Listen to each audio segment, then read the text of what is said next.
those of you who are seeing it just now, it's not started over for you. So today I was reflecting. So I work with students and we are doing some research on belief and how an educator's belief affects student self-efficacy, and it's really the student's ability to achieve something. And when it comes to my life, and I hope for all of you who are into your lives, what happens when you are doing any kind of work, everything in Torah becomes applicable. And so it's kind of like this concept with karate, where they say everything is kung fu. I'm like, everything is Torah, because everything can be applied. Everything becomes important toward a particular goal. So I'm sitting and I'm thinking about the students and how educator or teacher's belief in them then directly affects their ability to do for themselves. If somebody before me has done, or they believe I can, then I also believe I can.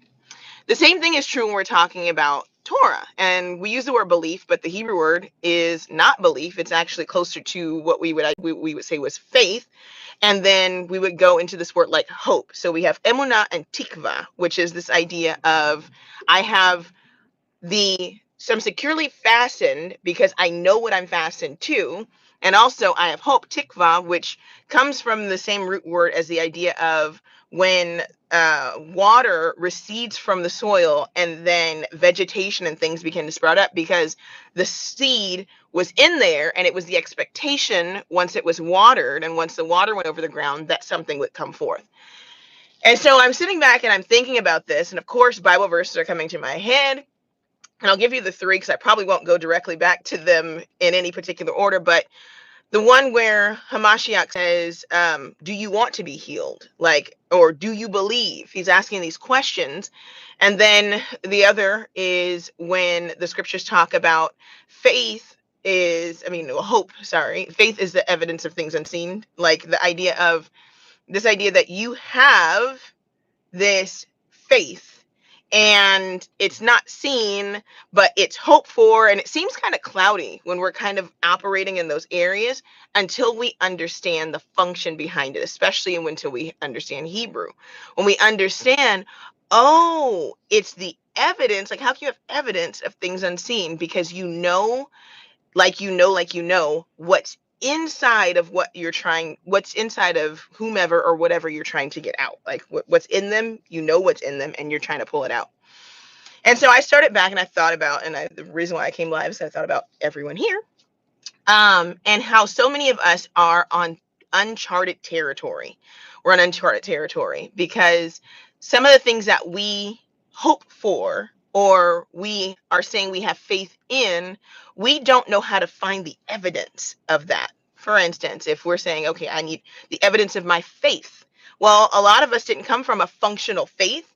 And so when we are trying to practice in a lifestyle with old tools, it doesn't always work out. The same thing is also true, unfortunately, when you're talking about parenting or relationships or healing, where we have this thing in our mind that we want, but we have not seen it really come to fruition in the lives of other people in the way that we feel like we're being called to it. That's not saying other people haven't healed, other people don't have good marriages, other people aren't good parents. It's saying the call that you feel on your life, it just feels a little different because you haven't seen it manifested in the way that Yah is trying to pull it out of you. I'll give you this right now, and if you miss everything else, this is really important. What Yah is trying to pull out of you and what Yah expects from you is not based upon some lofty idea, some mystical, ethereal, outside of this world concept about you. It's because what he wants out of you, he knows he can get because he put it there. And so it is our responsibility to be yielding vessels. But the reason why I have no faith, or I have a faith problem, is because how can I trust in the evidence of something not seen when I don't know what evidences to look for? And so when we talk about belief and we talk about being securely fastened, there's all these things in scripture that don't really jump out, unfortunately, until we know what they are. For instance, I gave you one, which is what Yah is trying to work out of you, he already put in you. He's not trying to make you come up with something that's not already there. He's not cultivating something that he hasn't already invested. So it's our job in that process to stay attached to the source so that he can feed in the nutrients and also do the work, because he's trying to extract something out that he knows what it can produce. So we have to trust, is the next one. It's the word, the idea of batach, which means not just to trust something because, you know, I have no idea what it is, but to trust that the one who put it in you will do that thing. There should be verses literally now stirring in your head, right? Like, let patience have its perfect work. So you can be found not lacking and having everything. And it's like, oh, all of this stuff goes together because it's teaching us about a lifestyle, and a lifestyle of expectation and belief, not in ourselves, not in something lofty that we can't see, but the trust that Yah has put something in us and he is going to cultivate that out in our lives if we yield. The idea of literally pause, let him do the work, and be I won't even say active participant, but literally be willing for that process to take place. So I'm going through this idea of belief, and it arrested me because I had to come to the conclusion, and it's a difficult conclusion to come to, especially when you consider yourself to be a person that's like, no, but I believe in Yah and I've seen Yah do things. But I realized, just like the Israelites of old, just like our ancestors, it's at every new turn, we require a renewed level in so many ways of faith. And I started to kind of question myself, like, why is my faith so weak? And it's not so much that the faith is weak, but there's new faith, or there's deeper roots necessary to bear more fruit.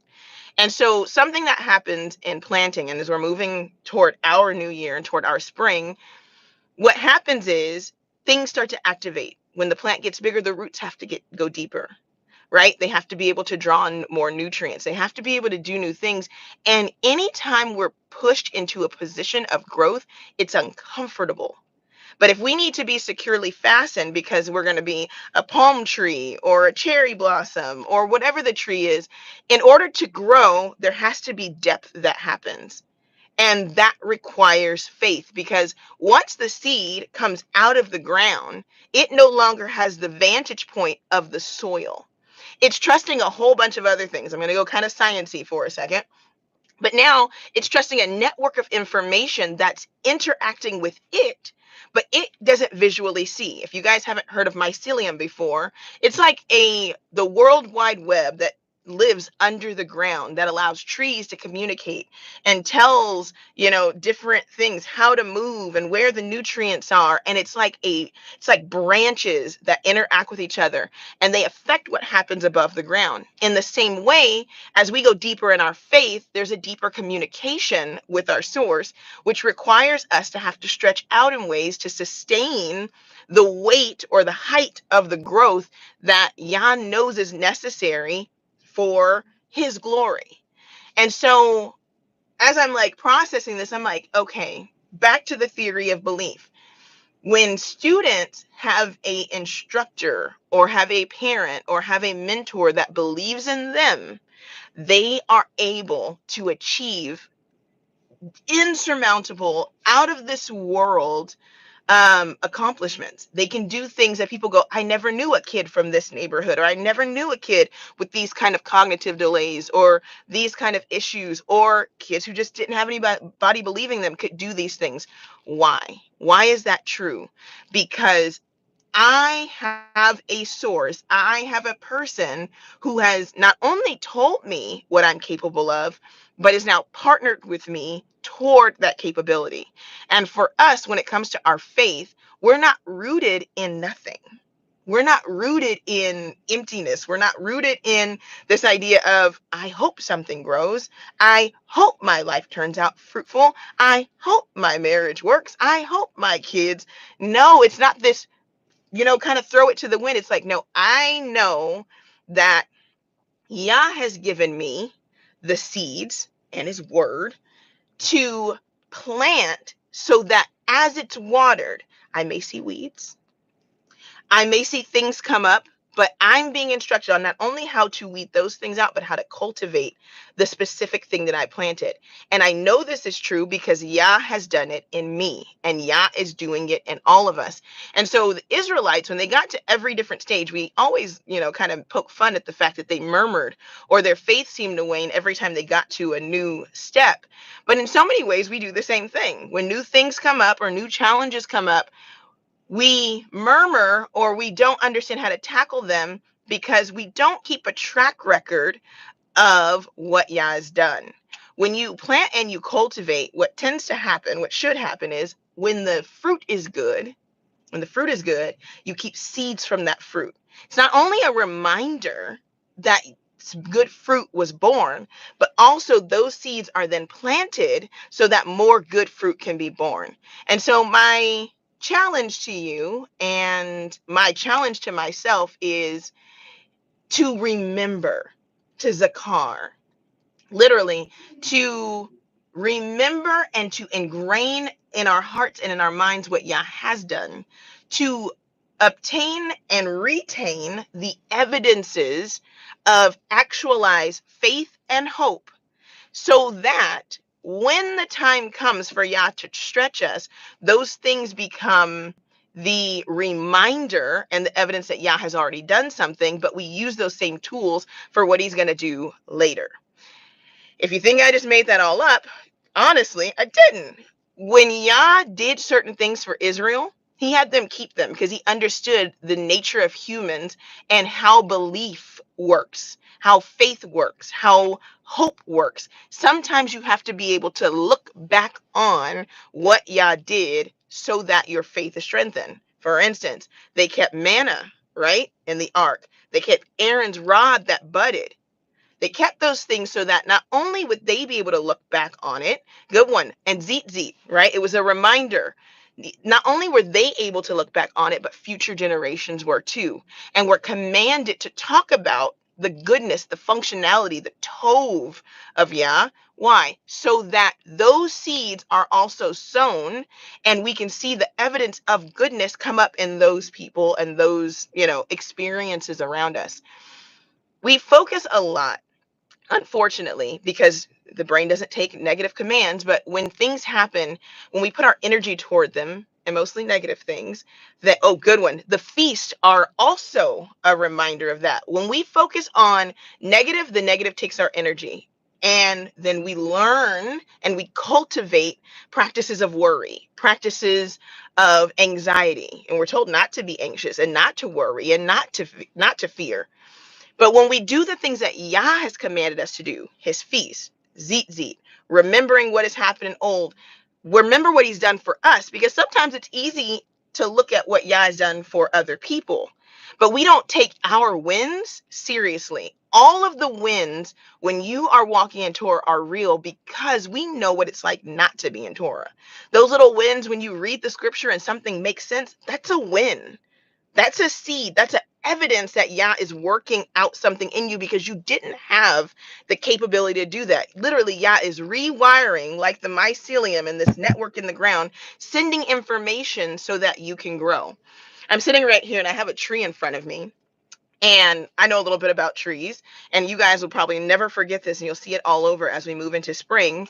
Right now, the trees look dead. They might be maybe trying to put on some buds where you are, but the trees look dead. But if you look at a barren tree and you look close to it, there's these little knobs along the branches. The knobs along the branches are evidence of something we hope for. They're evidence of fruit. They haven't actualized yet. They haven't come out and shown themselves, but literally they are there. And it's as if they have already done the work because the evidence is there. We have to look at the evidence of us wanting hoping, being secure in Yah, and literally persevering through tough times as those little knobs on the outside. And when Yah says so, when the season is right, he's going to signal to the roots that now it's time for those buds to open up. And then the pollinators will come in, and they will come and they will send the other signal that says, now let's bear fruit. We can't get so discouraged in the seasons where we don't see the fruit, that we neglect the evidences. And I have been guilty of that. And I'm sure other people are like, dang, me too, where because I don't see fruit, I don't rejoice in the evidence. But that evidence of things hoped for is as if it already happened. In our language in Hebrew, things are often said as if they already happened when they haven't happened. It's called a prophetic perfect. When Yah has said that something is going to happen, it's like it's already happened. If Yah said, I'm going to do a perfect work in you, I love you, and I'm going to, bring these things to fruition. I'm going to teach you. I'm going to guide you. You can trust it as fruit, even if it's something that's not in front of you yet. And knowing that it's happening can sustain you just as if it had happened. If you don't believe me, think about it like this. Have you ever had somebody who you trusted say, I put a check in the mail for you? I mailed off this check today. And like, oh man, say it was for $10,000. I have a $10,000 check coming toward you. Most of us will begin living like we got extra $10,000 in our account. We gotta be like, oh, I was saving this, but I can spend this because I know this is coming.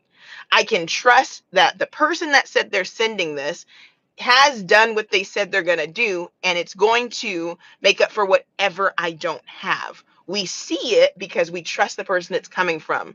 We trust the seed. We trust what they say because we know it. In the same way, Yah is like, I'm doing something in you. It's on its way. All you have to do is check the mailbox when it gets there and deposit it in your bank. Yah's like, that's all I need you to do. I just need you to not get in the way. I need you to not doubt. Don't be double minded, and to continue doing what you're doing so that you don't damage the fruit or damage the blessing that is coming. Just like a gardener. If I stop watering the tree when I see the buds come on, I'll never see the fruit. If I detach because I'm frustrated in the time frame it's taking, then guess what? I'm going to damage not only the fruit from coming, but I may damage the whole tree that took all this time to cultivate. So what I want you to do is wait patiently. The idea of waiting, the root word for that is kavah, which is funny because it's the same root as tikva, which is the word for hope. And the word for kavah is the idea of something. I'll give you the actual visual picture. In Genesis, the waters receded from the earth, right? He divided the firmament from the firmament, and he divided the waters from the dry land. When Yah took the water back off of the dry land, he called forth for the green herb to spring forth. The stuff, the vegetation, everything came forth. Why? Because there was an expectation.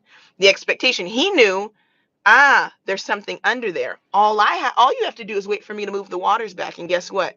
Fruit's gonna bear. The idea of hope is not to hope in nothing. It's the reality that Yah knows there's something there, and he is going to create the perfect environment and do everything necessary for that thing to flourish. And in this case, that thing is not a thing, it's a person, and it's you. Have hope, have faith, believe, if you will, that it's going to happen. And just like the people who were healed in the days of old, and just like the lame that got up and walked, your problems that seem maybe huge and out of this world, literally, Yah is like, I'm pulling the waters back. Trust it. Trust it like Noah did, right? He's like, send it out, test it, see, look for the evidences, look for where you were and how far you've come. Do some inner inventory, right? And say, yeah, man, I was here last year, and celebrate those little wins. They're not little. They're not little. They're not little. They're huge. And Yah is doing something huge in you, huge in you. And we just have to stay connected to the source. We have to. And we have to let our faith grow And we have to nourish it, and we have to allow Yah to do his work so that we can be found perfect and wanting nothing. I hope you guys have an amazing Shabbat as you go into it. I hope prep is amazing. And that Yah continues to do what he's doing in you. Shalom.